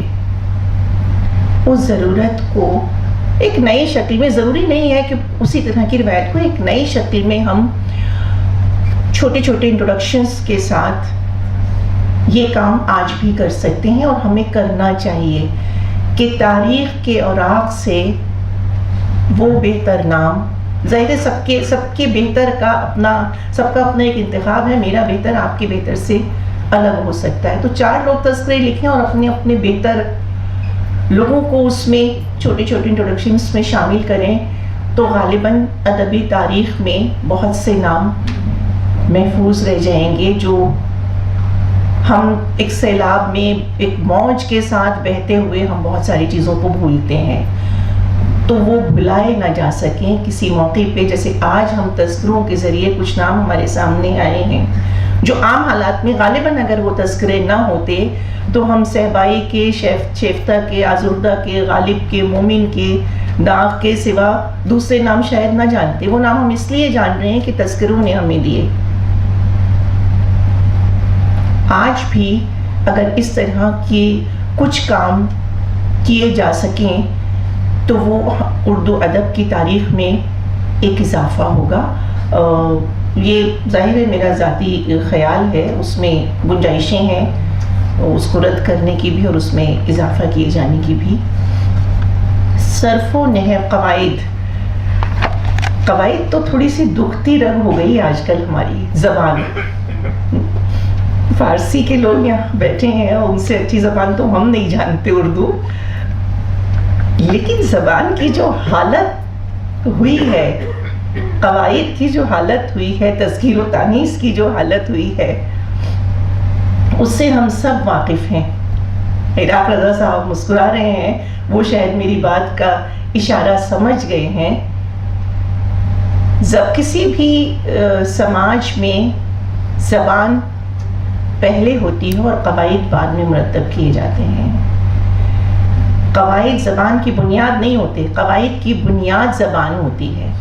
تو کیا آج جو زبان ہم استعمال کر رہے ہیں مخالفت خلافت سے بدل گئی ہے، احساساتوں سے بدل گئے ہیں، تو کیا ہم نئے سرے سے قواعد مرتب کریں؟ یا یہ تو میرے لیے اب ایک سوال ہو گیا ہے۔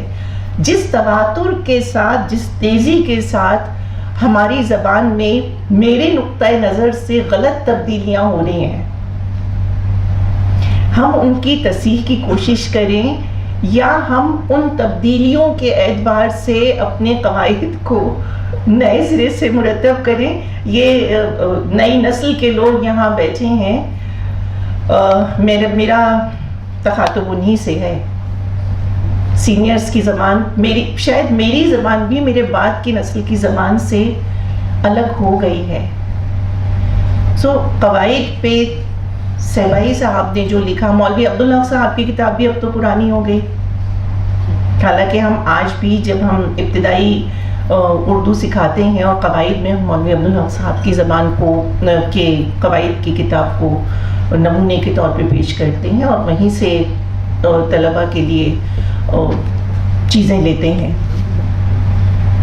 لیکن شاید ہم اساتذہ کو یہ سوچنے کی ضرورت ہے کہ ہم زبان کو بچائیں یا بدلتے ہوئے معیار کے ساتھ ہم بہتے جائیں۔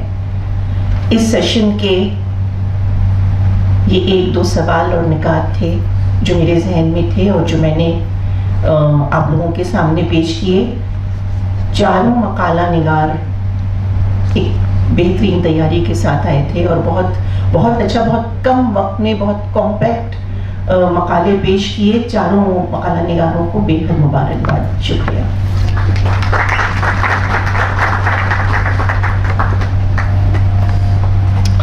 اسی کے ساتھ اس اجلاس کا خاتمہ ہوتا ہے۔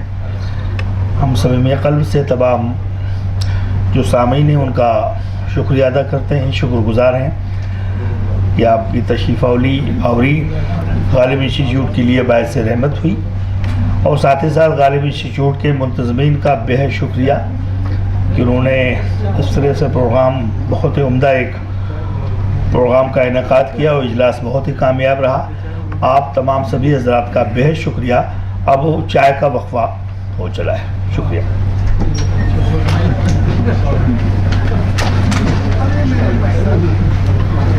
Bye.